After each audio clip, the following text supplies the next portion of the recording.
Hi viewers, welcome to Arogya Bharati. నేను మీ host Aparna and once again మనతో పాటు ఉన్నారు డాక్టర్ అర్చన ఆచార్య గారు. మీకు తెలుసు, ఆవిడ ఒక లైఫ్ కోచ్గా, సైకాలజిస్ట్గా, పేరెంటింగ్ ఎక్స్పర్ట్గా ఎన్నో టిప్స్ అండ్ టెక్నిక్స్, అసలు పిల్లల్ని ఎలా పెంచాలి, మనం డిప్రెషన్లో ఉంటే ఎలా బయటకు రావాలి, ఇలాంటి ఎన్నో విషయాల గురించి మనకు తెలియజేస్తున్నారు కదా. అలా మరికొన్ని ఇంట్రెస్టింగ్ విషయాలతో రెగ్యులర్గా మీరు ఫేస్ చేస్తూ, ఒకవేళ మీరు పేరెంట్ అయితే రెగ్యులర్గా ఈ విషయాల్లో సతమతం అవుతూ ఉంటారు. డెఫినెట్గా వాటికి ఆన్సర్స్ చెప్పడానికి మనతో పాటు ఉన్నారనమాట. నమస్తే అర్చన గారు. నమస్కారం అండి.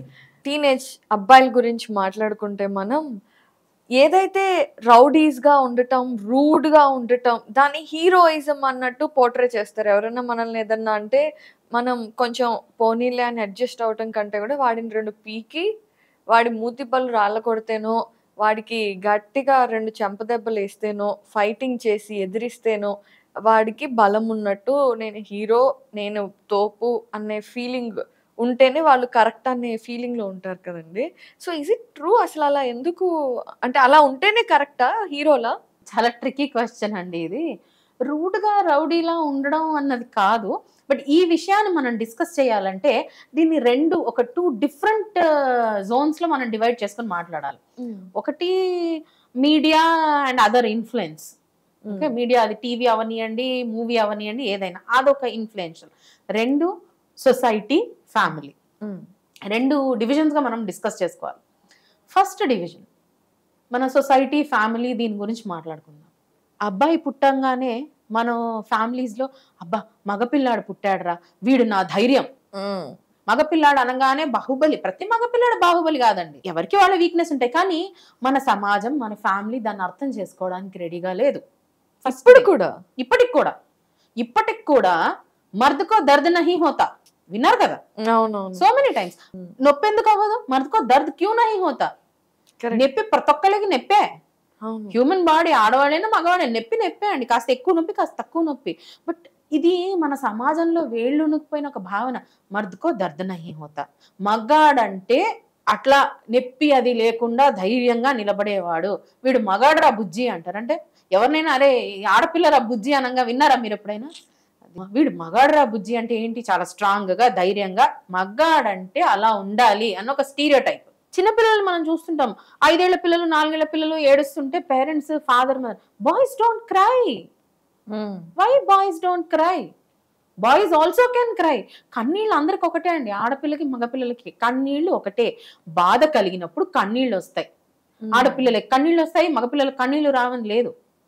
సో ఇది ఏంటంటే స్టీరియోటైపింగ్. మన ఫ్యామిలీ, మన సొసైటీ బాయ్స్ ని స్టీరియోటైప్ చేసేసింది. That boys are very strong, emotionally చాలా స్ట్రెంగ్త్ ఉంటుంది వాళ్ళ లోపల, వాళ్ళకి నొప్పి అవ్వదు, వాళ్ళు చాలా రఫ్ గా ఉంటారు. సెన్సిటివ్ గా ఉండే అబ్బాయిని చూస్తే ఏంట్రా ఆడపిల్లలా చేస్తున్నావు అంటారు కదా. అంటే సెన్సిటివిటీ అన్నది ఆ అబ్బాయిలకి ఉండకూడదు. అబ్బాయిలు అంటే చాలా రఫ్ గా, చాలా రూడ్ గా, చాలా స్ట్రాంగ్ గా, కండలు తిరిగిపోయి ఉండాలంతే అన్నది మనమే కాన్సెప్ట్ కల్పిస్తున్నాం చిన్నప్పటి నుంచి పిల్లలకి. సో ఆటోమేటిక్ గా వాళ్ళు అట్లాగే ఉంటారు. ఏంట్రా నేను మగాడినిరా, అంతే కదా. ఎలా ఉండాలి మగాళ్ళు అంటే? చాలా స్ట్రాంగ్ గా ఉండాలి. మనం ఏం ఎక్స్పెక్ట్ చేస్తామండి? ఫర్ ఎగ్జాంపుల్, మనం బయటకు వెళ్తాము, కాస్త మనం మూవీస్ లో కూడా చూస్తుంటాం, బయట కూడా చూస్తాం. ఎవరన్నా రౌడీ మూకల్లాగా కొంచెం గేలు పెట్టించే వాళ్ళు ఎవరన్నా ఉంటే ఏం చేస్తాం? ఇమ్మీడియట్ గా నాన్న వెనకో, అన్నయ్య వెనకో, తమ్ముడి వెనకో, లేకపోతే హస్బెండ్ వెనకో వెళ్ళి కాస్త అలా పక్కగా వెళ్ళిపోతాం. మనం చూస్తుంటాం ఇళ్లలో 16-18 ఏళ్ల ఆడపిల్లకి తోడుగా 4 ఏళ్ల మగపిల్లాడు పంపిస్తారండి. వాడిని తీసుకెళ్ళ వెంట వాడేం కాపాడతాడమ్మని?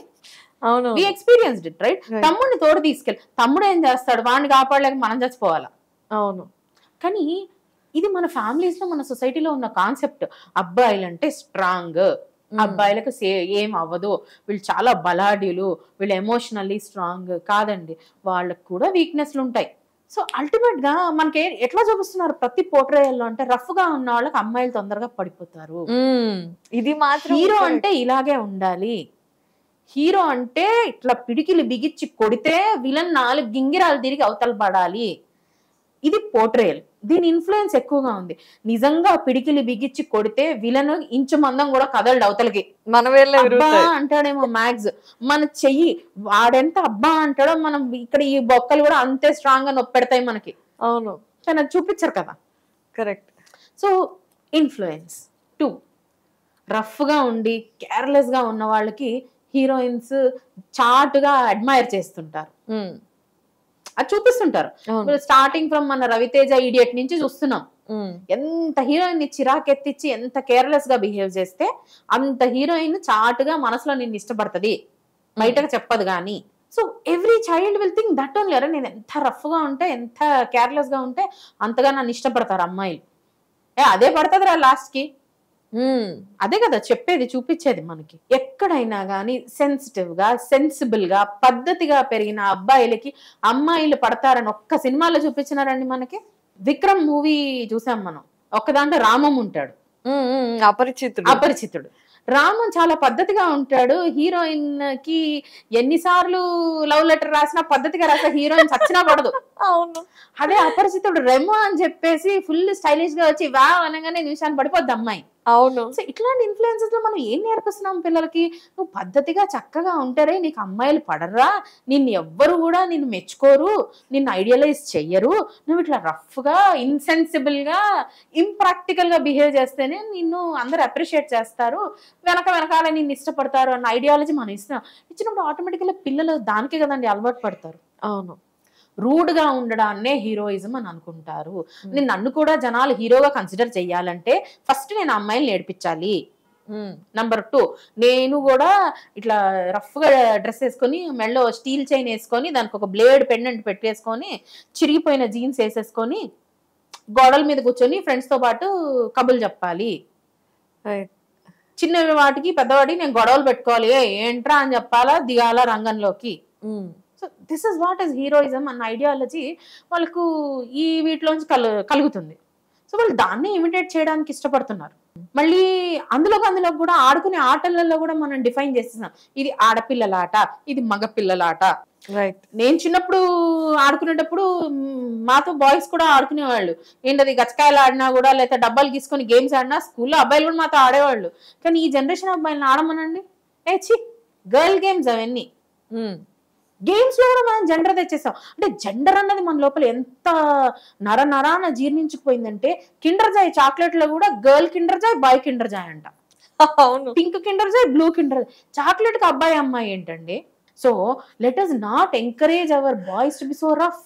వాళ్ళ నిజాన్ని చెప్దాం మనం, ఇది నిజము, అది వర్చువల్, అది బిజినెస్ అని మనం చెప్పగలగాలి వాళ్ళకి. అది బిజినెస్ కాబట్టి అలా చూపిస్తున్నారు బాబు, అది నిజం కాదు.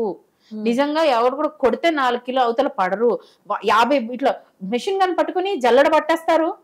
బాలకృష్ణకి 20 బుల్లెట్లు తగులుతాయి కానీ మళ్ళీ బతుకుతాడు. రియల్ లైఫ్ లో పాసిబుల్ కాదు. మనం వాళ్ళకి ఆ డిఫరెన్స్ చెప్పాలి పిల్లలకి. అండ్ అబ్బాయిలకే కాదు అమ్మాయిలకు కూడా చెప్పాలి, మర్ద్ కోబీ దర్ద్ హోతా హే, వాళ్ళకు కూడా కన్నీళ్ళు వస్తాయి. Being hard, being rough and rude is not the identity of a man. Correct. They can be soft also. మనం చెప్పాలా, చెప్తే వాళ్ళు అర్థం చేసుకుంటారు. మనం ఇచ్చే ఈ ఐడియాలజీస్ ఇప్పుడు మనం డిస్కస్ చేసిన 2 డివిజన్స్ లో కూడా అబ్బాయిలంటే ఇలా ఉండాలి. మామూలుగా వైఫ్ కనుక స్ట్రాంగ్ ఉందనుకోండి, ఆ మూవీలో Brahmanandam some movie it is Jagapathi Babu వాళ్ళ ఫ్రెండ్ ఉంటాడు, వాళ్ళ వైఫ్ ఉంటుంది, వీళ్ళు తాగడానికి వెళ్తారనమాట. ఊరికే వైఫ్ ని కమాండ్ చేస్తా ఉంటాడు. పాపం ఆవిడ ఏది అడిగితే తెచ్చిస్తుంది. అవునవునవును, తెచ్చిస్తుంది. అయితే చూడరా నేనురా మగాడిని, మా వైఫ్ ని కమాండ్ చేస్తున్నాడు. సడన్ గా వాళ్ళ ఇంట్లో దొంగలు పడతారు. దొంగలు పడితే తాగుతుంటే కట్టేస్తారు హస్బెండ్ ని. కట్టేయంగానే ఆ పాపం వైఫ్ కరాటే బాగా నేర్చుకొని ఉంటది. వైఫ్ ఏం చేస్తుంది, దొంగల్ని బాగా కొట్టేసి వాళ్ళని తరిమేస్తుంది. అప్పుడు భయపడ్డం మొదలు పెడతాడు అనమాట వైఫ్ అంటే. అప్పుడు కామ్గా కూర్చుంటాడు, ఏదన్నా గానీ కాఫీ అని కూడా అడగడు అనమాట. అప్పుడు వైఫ్ అంటది, నేను ఒదిగి ఉంది, మీరు ఇట్లా ఉండాలని కాదు, హస్బెండ్ కాబట్టి నేను మీకు మర్యాద ఇచ్చి నేను అట్లా ఉండిపోయినాను, మీరు ఇట్లుంటే నాకు నచ్చట్లేదు, మీరు మీలాగే ఉండండి అంటుంది. So being a man is not about being hard and being commanding, it is about అర్థం చేసుకోవాలా. కరెక్ట్. నువ్వు రఫ్ గా ఉండి, రూడ్ గా ఉండి, ఫిజికల్ గా హార్డ్ గా కనిపించి అది కాదు. ఇక్కడ ఉండాలి స్ట్రెంగ్త్ అన్నది. మగాడికి స్ట్రెంగ్త్ బుర్రలో అవసరం. సమాజానికి కానీ ఫ్యామిలీకి కానీ కష్టం వచ్చినప్పుడు నేనున్నాను అని ధైర్యాన్ని ఇచ్చి ఫ్యామిలీని మొత్తం తను కాపాడుకోగలిగే ధైర్యం ఉండాలి మనిషికి. మానసిక స్థైర్యం important, physical strength, physical attributes అన్నది సెకండరీ. ఆ మూవీలో చూస్తాం మనం దృశ్యంలో, వెంకటేష్ ఫుల్ ఫైటింగ్లు చేసి కాపాడుకోడు ఫ్యామిలీని. ఇక్కడ బ్రెయిన్, మానసిక స్థైర్యం, మనోధైర్యం, కరెక్ట్. అది ఇంపార్టెంట్ అన్న విషయం మనం పిల్లలకు చెప్పాలి.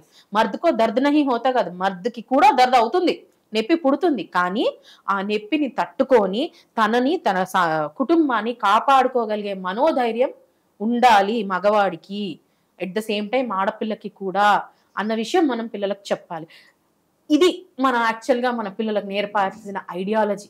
రైట్. అప్పుడు వాళ్ళు దాన్ని అర్థం చేసుకొని being a man is not physical, being a man is emotional అన్న విషయం అప్పుడు వాళ్ళకి అర్థం అవుతుంది. అండ్ వాళ్ళు వాళ్ళతో పాటు చుట్టూ ఉన్న వాళ్ళందరినీ మర్యాదగా చూడడం అప్పుడు నేర్చుకుంటారు. ఎదుటి వాడిని గేలి పట్టించడం కాదు మగతనం, ఎదుటి వాళ్ళని మర్యాదగా చూసి వాళ్ళకు కూడా మర్యాద ఇచ్చి ప్రాపర్ గా ప్రవర్తించడం. మనం బస్సులో చూస్తుంటాము, ఆడవాళ్లకు గౌరవాన్ని ఇవ్వండి, వాళ్ళ సీట్లకు వాళ్ళే కూర్చొని ఇవ్వండి అని. అది మగాళ్ళ ఉండడం అంటే. అంటే మనం గౌరవాన్ని పాటించి ఎదుటి వాళ్ళని కూడా మర్యాదపూర్వకమైన బిహేవియర్ మనం ఇవ్వాలి. అంతేగాని లేడీస్ సీట్లో కూర్చొని ఏంటి పిల్ల అని అనడం కాదు. మన సినిమాలు ఏంటి అది చూపిస్తున్నాయి. సో పిల్లలు అదే పాటిస్తున్నారు. Let us train them. మన చిన్న వయసు నుంచి వాళ్ళకి ఈ ట్రైనింగ్ మనం ఇద్దాం. సో దట్ రూడ్నెస్ అన్నది మగతనానికి సింబల్ గా వాళ్ళు తీసుకోకుండా strength is a symbol of manhood అని అనుకోలేక, strength, emotional strength first, then physical strength. అది as a parent, as a citizen, as a very responsible person in the society మన role అది. Yes, wonderfully said. Thank you అండి. Thank you అండి.